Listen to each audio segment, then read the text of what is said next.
I just received a briefing from FBI Director Comey as well as my White House team about the tragic shooting that took place in Chattanooga. We received reports that there was an ongoing shooting at an Army Reserve Center here in Chattanooga. I could see the terrorist outside my window on the sidewalk running towards the entrance of the Reserve Center. Before you knew it, I saw him raise his gun, and then I saw him take one shot, and then I just saw him take consistent shots after that. There was a moment when 2 rounds of rifle fire zipped right past my ear, and I knew in that moment I wasn't going home. Mayor Andy Burke has confirmed to our reporters that a police officer apparently is down.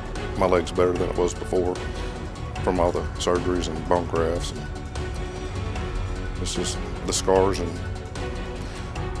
they're there forever.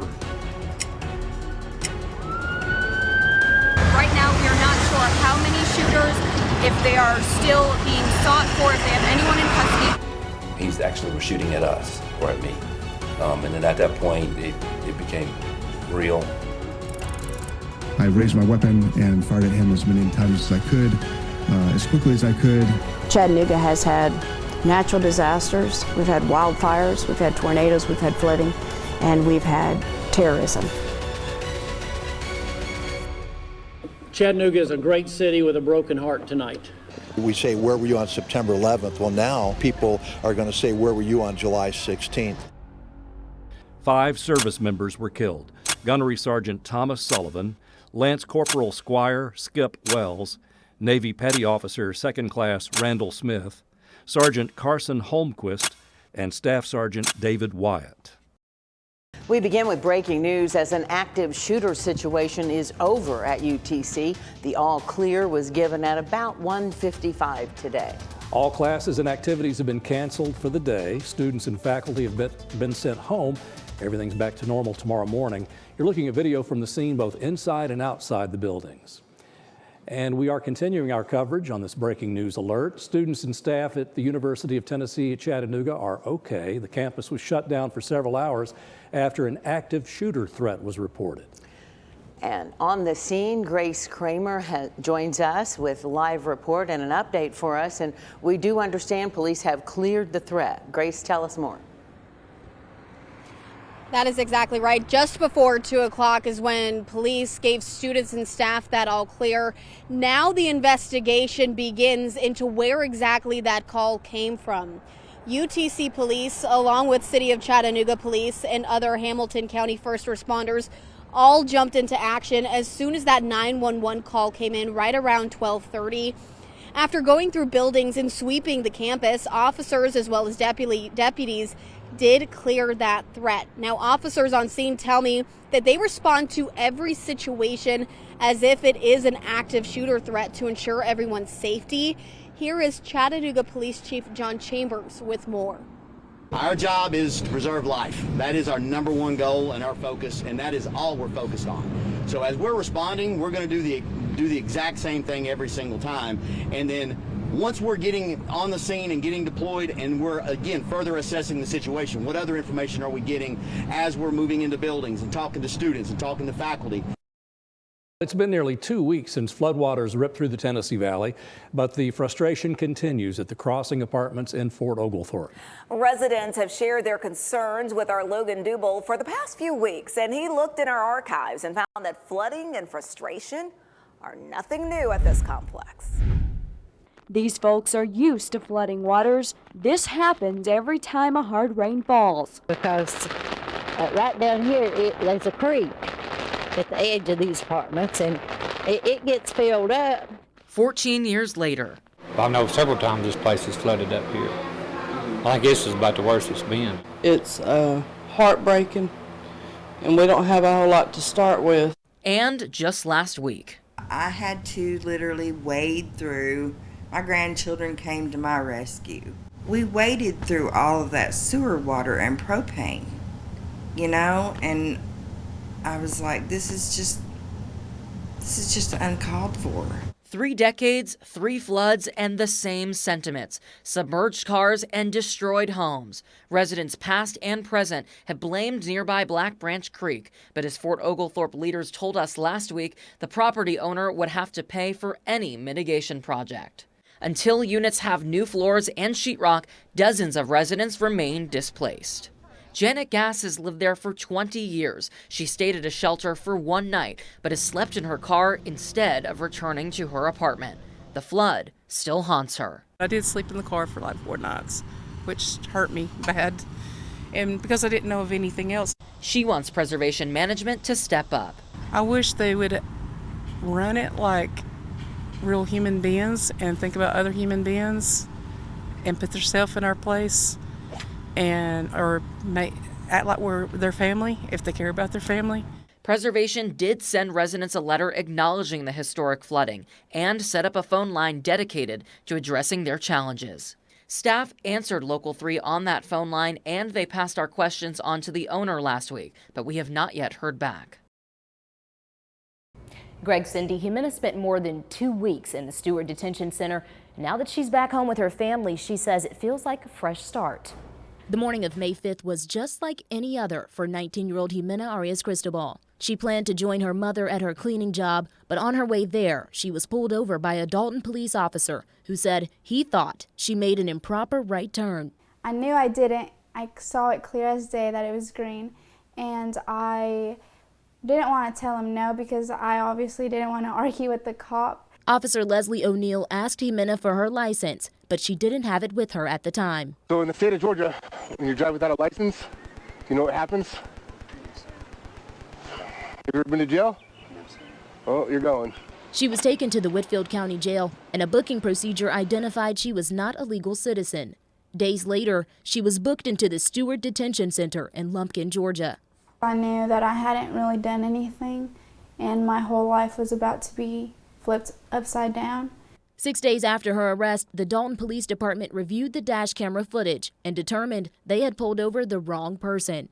They dropped the charges, but the teen says an apology isn't enough. I just think they failed not only me, but the community as a whole, because Hispanics are scared right now, whether they're legal or they're not. She wasn't completely alone in her experience. Weeks before her arrest, her father, Jose Arias Tovar, was pulled over for speeding and taken to the same detention center. It was heartbreaking knowing that my father was also in the same detention center and there was no way I could communicate that I was okay. The teen says despite the circumstances, she believes God placed her in the situation to help others. My worry about what was going to happen to me wasn't going to change the outcome, so I just stopped worrying and looked around and helped everybody I could. Jimena says the experience was frightening, but she was more concerned about her mother and 2 sisters at home. Having 2 younger kids, rent to pay, groceries, so many bills, and that was going to be very heavy on her, so I was more scared for her than for me. For weeks, people across the country hosted rallies and donated to fundraisers to show their support for the teen. I'm incredibly grateful. I think they were a big reason why I was so I saw such a light in such a dim place. For Jimena, family is everything. Now that she's free, she hopes to get the help that will keep them all in the States together. No criminal record, put God before anything else. We help in the community. I think my family is a pretty good example of what an American family should look like, and I think people should not just see the legal status, but see us as a whole. Jimena had one final message: try compassion.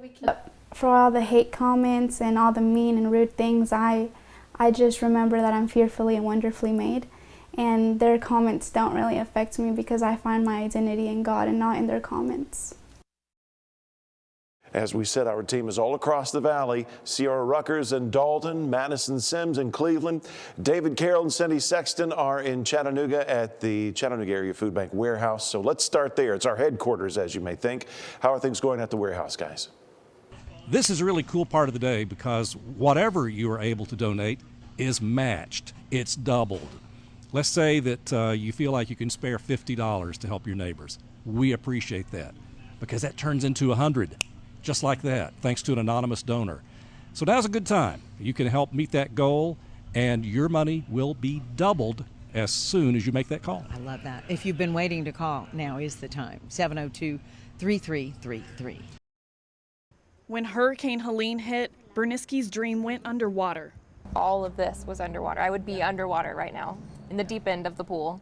Luckily, she was able to store all of the artwork safely, but as for everything else, We had 7 feet 7 inches and had to close. I had to completely gut and re-renovate the entire space. I had to rebuy a lot of furniture. I had to fix all of my equipment. It took 7 months. Cold Mountain Art Collective finally reopening in April. This once quiet camping community in Soddy Daisy is now at the middle of an investigation after a woman was intentionally set on fire.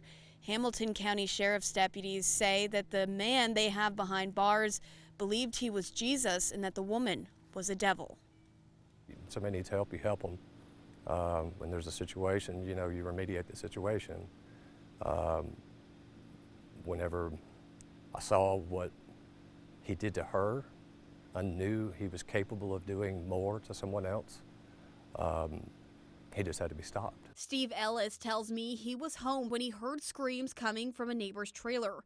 He went to see what was wrong and says he quickly realized that what was unfolding in front of his eyes was pure evil.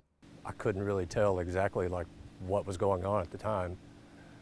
And I heard him say that he had to do it. And he kept repeating it. I had to do it. I had to do it. An arrest report shows that Christopher Medulla set Angela Palacio, Ellis's neighbor, on fire. The Hamilton County Sheriff's Office says that Medulla poured gasoline on her and inside of her camper, started a fire, and then held the door closed, trapping Palacio inside. Ellis says Medulla tried to run away when he realized he was not alone. Him to the ground, and we fought a little, and then I just held him, kept him to the ground at gunpoint. And some of the neighbors that came out and I yelled at them, was telling them to get a blanket and try to cover her, that she's on fire. And he turned and said he was Jesus. And I explained to him that you're going to meet the real Jesus if you get up. And I put him back to the ground again. Deputies were quick to respond, arresting Medulla and life-flighting Palacio to Nashville for her severe burns. I passed along the news that Palacio died from her injuries. And all I kept thinking about was, that lady's family. And it was horrible. I just don't see how a person could do that to another human being. So, like whatever he has coming to him, I hope it's worse. It is Local 3 News today like we've never done before. Friday morning football to celebrate Friday night football's. High school football is back. We set up shop at Silverdale Baptist Academy and then traveled to North Georgia's Heritage High School. These guys are just so loud at 6 a.m. that they blew out our microphones so you couldn't hear us. Walker Valley's band showed us why the Mustangs are grand champions. If it's a competition for who's got the loudest band at 6 o'clock in the morning, I think you guys are winning. And it was lights out in Marion County. Let's get louder. I can't hear you. I can't hear you. Look at that. From sideline picks. Now I know everyone is wondering, how do you even stop this Trojan offense? Well, the answer is you can't. To field goal kicks. Gus Bus. He makes it!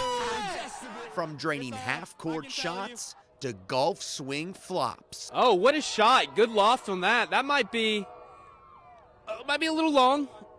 Not bad. Will he at least hit rim? Oh, yeah! Let's go! And the crowd goes wild! First attempt! That's football! And the crowds never disappointed.